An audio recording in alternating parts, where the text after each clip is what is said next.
Hello students and welcome to the session today. आज हम लोग लीनियर इनइक्वेशन इन two variable discuss करेंगे। बहुत ही इंपॉर्टेंट टॉपिक है ये। हम लोग क्लास 11th में स्कूल लेवल पे पढ़ते हैं, बट इसका यूसेज क्लास 12th में भी है जब हम लोग लीनियर प्रोग्रामिंग पढ़ते हैं। सो वो ये कि यूज हो सकता है कहीं पर भी। आप अगर लीनियर इनइक्वेशन का कॉन्सेप्ट है अगर आप समझ लेते हैं तो वो चीज लीनियर प्रोग्रामिंग में यूज होती है। तो सबसे पहले तो चीजें ये है कि हमारे पास जो यहाँ पे ग्राफिकली एग्जिबिट करने के लिए ये जो पर्टिकुलर इनइक्वेशंस दिए हैं उनको समझने की कोशिश करते हैं, राइट।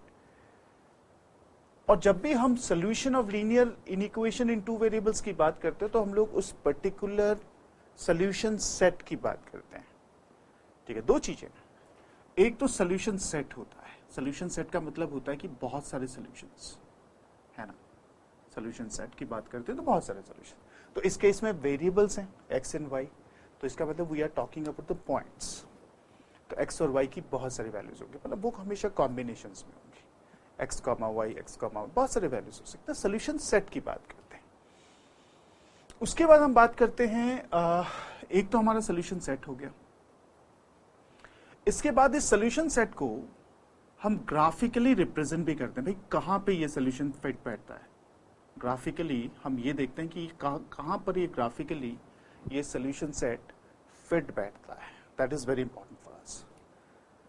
तो सबसे पहली चीज तो ये होती है कि जो भी हमारे पास इनइक्वेशंस होते हैं मेरे बच्चे, ठीक है, उसको हम कंसिडर करते हैं, पहले उनको ड्रॉ करने की कोशिश करते हैं। ऑब्वियसली लीनियर इनइक्वेशंस हैं तो उनका बेस फंडामेंटल तो एक स्ट्रेट लाइन का ही है अगर हम उसको इक्वल टू साइन में कन्वर्ट करें। तो सबसे पहले क्या करते हैं, जैसे मैं एक एक करके इनइक्वेशन लेता हूं, आप इसको समझें, ठीक है। मैं छोटे छोटे कॉन्सेप्ट को समझने के थोड़ा लेट्स ब्रॉड करते हैं, थोड़ा बड़े कैलकुलेशन में, मतलब थोड़ा बड़ा स्टेप्स लेके नंबर ऑफ स्टेप्स को बढ़ा देते हैं, बट है नहीं इतना बड़ा क्वेश्चन है, बट लेट्स अंडरस्टैंड।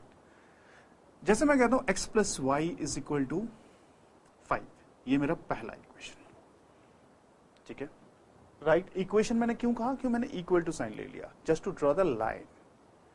तो जितने भी इन इक्वेशंस हैं उनको हम ना पहले स्टेप नंबर 1 में पहले हम इनके कुछ 2 पॉइंट्स लेते हैं जो कि हम ग्राफ में प्लॉट कर सकते हैं। तो सबसे पहले तो मैं चलो x इक्वल टू 0 लेता हूं, तो ये मेरे पास y इक्वल टू 5 आ जाता है। अगर मैं कहता हूं y इक्वल टू 0 तो ये मेरे पास x इक्वल टू 5 आ जाता है। तो इसका मतलब जो मेरे पॉइंट्स हैं वो 5,0 हैं एंड 0,5 है, राइट। ऐसे you understood this part, fine.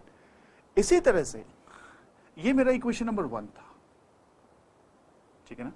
आप इसी तरह से स्टेप नंबर 2 पे चलते हैं मेरे बच्चों।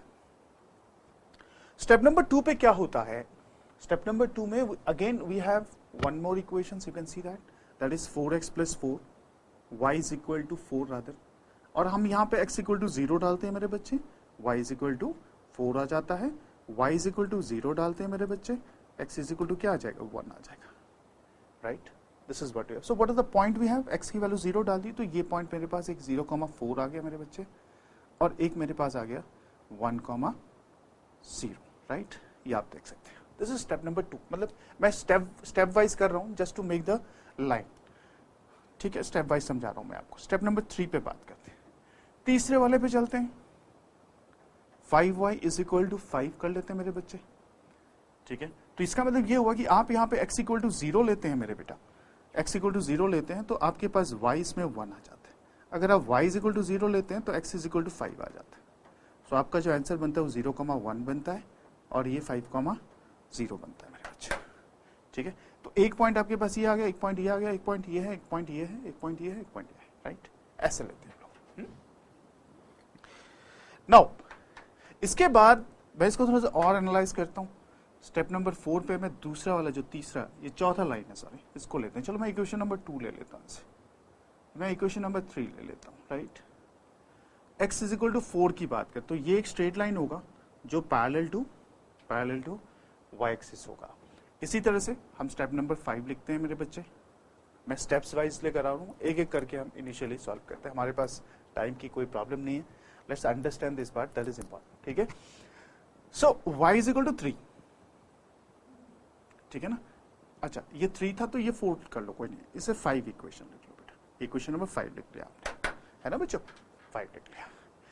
नाउ द क्वेश्चन इज कि ये जो मैंने लिखा है, अभी दिमाग में आपके ये सवाल आ रहा होगा, सर ये आपने चारों जो इक्वेशंस में कन्वर्ट किया, आपने क्यों किया, क्या लॉजिक है इसके पीछे, इसके बैक में कोई something is going around. So let's understand that part कि व्हाट इज गोइंग अराउंड, क्या एग्जैक्टली इसको यूज क्या कैसे करेंगे हम, वो समझने की कोशिश करते हैं। तो सबसे पहले हम क्या करते हैं बेटा, लेट्स स्टेप नंबर 6 लेते हैं, ठीक है। हम एक काम करते हैं, हम इस पे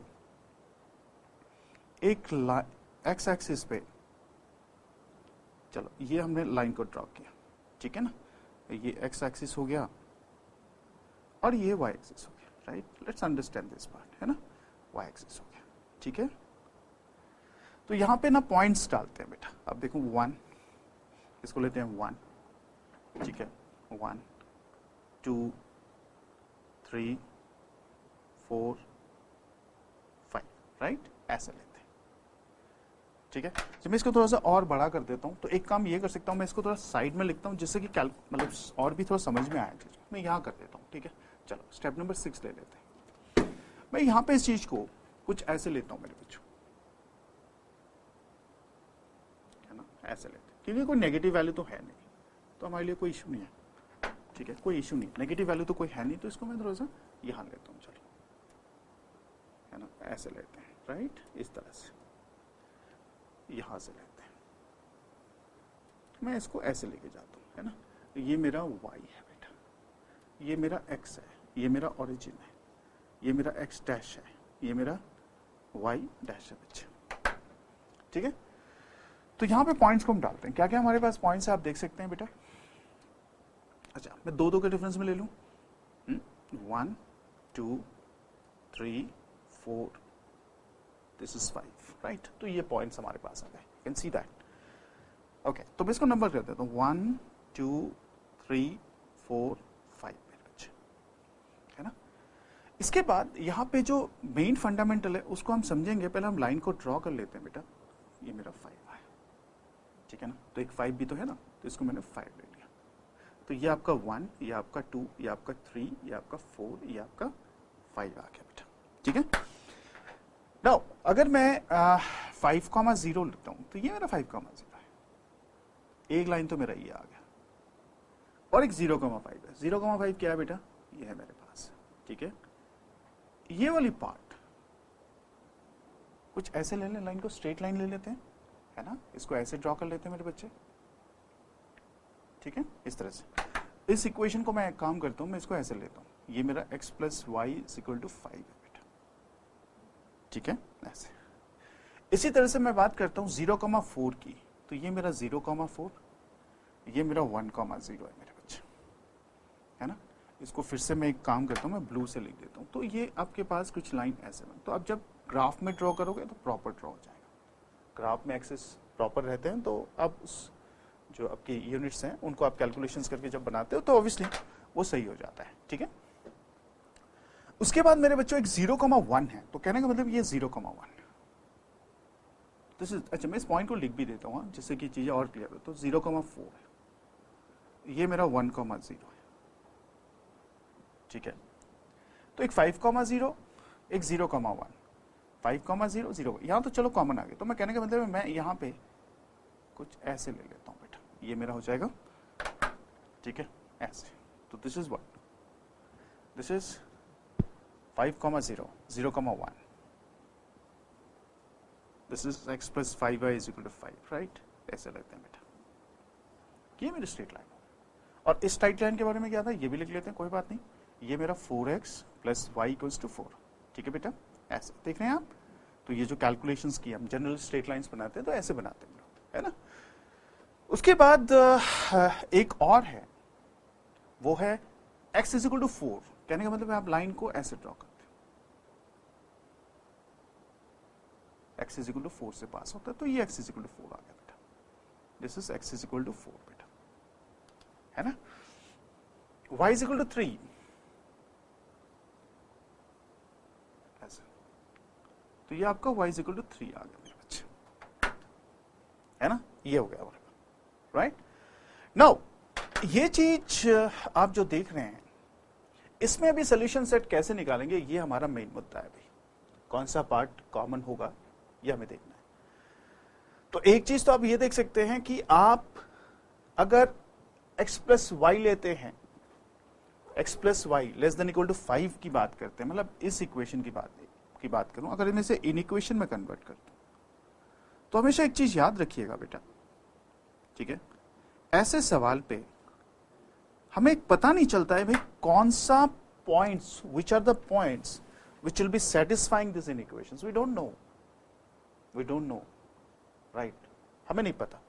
तो कहने का मतलब ये हुआ कि मैं यहां पे क्या करता हूं, पॉइंट्स किस तरफ, कौन से वाले पॉइंट्स से सेटिस्फाई करेगा, कैसे होगा, कौन से, तो सबसे बेटर तरीका यही है कि कोई स्टैंडर्ड वैल्यू हम ले लेते हैं। जैसे इस इन इक्वेशंस को स्टैंडर्ड कोऑर्डिनेट ले लेते हैं, सबसे अच्छा, उसे हम स्टैंडर्ड कोऑर्डिनेट को हम टेस्टिंग पॉइंट कहते हैं। क्या कहते हैं? We call this as testing point बेटा। So testing point is nothing but, let's take it 0,0, suppose this is 0,0। Now this 0,0 को जब हम पुट करते हैं वैल्यूज, तो ये 0 + 0 less than equal to 5, 0 less than 5, right. तो इसका मतलब ये इस इनइक्वलिटी को, जो आपने इनइक्वलिटी लिया, ये इनइक्वलिटी 0,0 जो है, इस इनइक्वलिटी को सेटिस्फाई करता है, राइट। अगर सेटिस्फाई करता है तो इसका मतलब ये हुआ कि जो हमारी शेडिंग होगी ना, वो शेडिंग इस तरफ होगी, जब टुवर्ड्स द ऑरिजिन होती ना। 0,0 satisfied, 0,0 it is satisfied, right, ये सेटिस्फाइड है, तो शेडिंग कहां होगी? शेडिंग टुवर्ड्स ऑरिजिन होगी, है ना बेटा, याद है, टुवर्ड्स ऑरिजिन होगी। इसका मतलब इस तरफ आ गया भाई, ठीक है।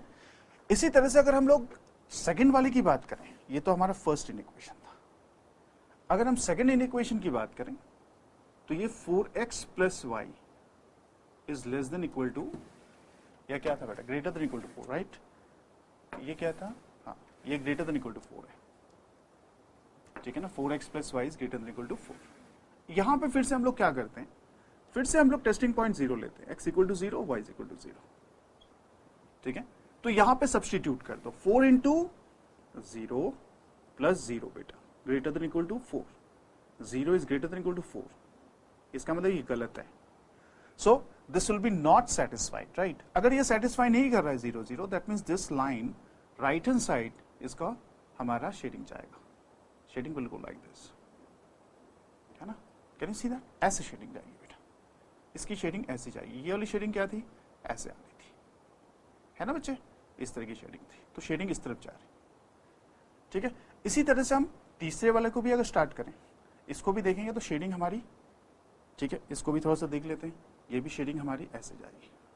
तो ध्यान से आप देखें शेडिंग को, मतलब थोड़ा सा पेंसिल से हल्का सा जब बनाएंगे तो समझ में आ जाए। उसके बाद ये कह रहा है y less than equal to 3, y less than equal to 3, y less than equal to 3 का मतलब भी ऐसे हुआ, है ना। अगर मैं y less than equal to 3 कहता हूं, तो कहने का मतलब ऐसा कुछ ग्राफ अगर है, ये ऑरिजिन है, तो लेस देन 3 का मतलब टुवर्ड्स द ऑरिजिन ऐसे जाएगा, this is what we have, less than 3। तो लेस देन 3 का मतलब ये आप देखेंगे यहाँ पे, आप यहां से ऐसे लेस देन 3 की बात करते हैं, राइट, ये चले जाता है, थोड़ा सा ये हो रहा है, बट एक बार समझ जाएंगे तो फिर x की बात करते हैं, x less than equal to 4, तो मतलब x की वैल्यू इधर आ गई, फिर गॉट इट, ऐसे, है ना। तो अल्टीमेटली जाके यहां पे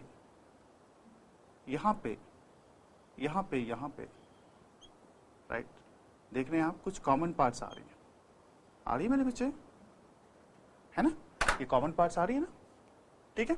तो ये कॉमन पार्ट्स, ये जो पार्ट होती है, इसे हमें शेडिंग ऑफ द रीजन कहते हैं, ठीक है बेटा। What do you call it? We call it as shading of the region. तो ये शेडिंग वाला हमारा पार्ट हो गया, ठीक है। तो इसे हम लोग हमेशा याद रखिएगा, जब भी इन इक्वेशन को सॉल्व करते हैं, जब इस तरह की इन इक्वेशंस होती हैं, ax + by + c greater than equal to 0, हमेशा टेस्टिंग पॉइंट हमारा शेडिंग के लिए 0,0 लेते हैं, ये हमेशा याद रखिएगा। अगर मेरे पास इस छोटा पॉइंट को भी लिख लीजिए, बहुत इंपॉर्टेंट पॉइंट है, नोट, if the point, ठीक है, say if the form, इसको ऐसे लेते हैं, if the form is ax plus by greater than equal to 0, or we can write it as say ax is greater than equal to by or less than equal to by, whatever. So here the testing point is not 0, 0. Here the testing point is you take 1, 0 or minus 1, 0 or 0, minus 1, whatever. So it's not 0, 0. This is the point to be noted, right? So you understood this part. We have taken 3 inequations. सबसे पहला step हमने क्या किया बेटा, पहले हमने lines को बनाए, लाइंस हमने ड्रॉ किया, उसके बाद इन लाइंस पे टेस्टिंग पॉइंट डाले 0, 0. 0, 0 से हमें पता चला कि शेडिंग टुवर्ड्स द ओरिजिन हो रही है या नहीं. अगर नहीं हो रही है तो जितने भी थे, एक हो रहा था, बाकी 2 नहीं हो रहे थे, ठीक है, वो मैंने आपको बता दिया. इट इज नॉट सेटिस्फाइड, तो ऑब्वियसली वो अवे फ्रॉम द ओरिजिन होता है. अगर सेटिस्फाइड नहीं होता, शेडिंग तो ओरिजिन को कवर नहीं करती है, ठीक है, अगर नहीं होता है सेटिस्फाइड. तो अल्टीमेटली जाके ये जो पार्ट है हमारा बेटा, ये हमारा एक कॉमन जोन बनता है जिसे हम सोल्यूशन जोन कहते हैं, ठीक है. और the points within this zone will satisfies all the inequations given, right? So I hope you understood this particular concept. Thank you. God bless.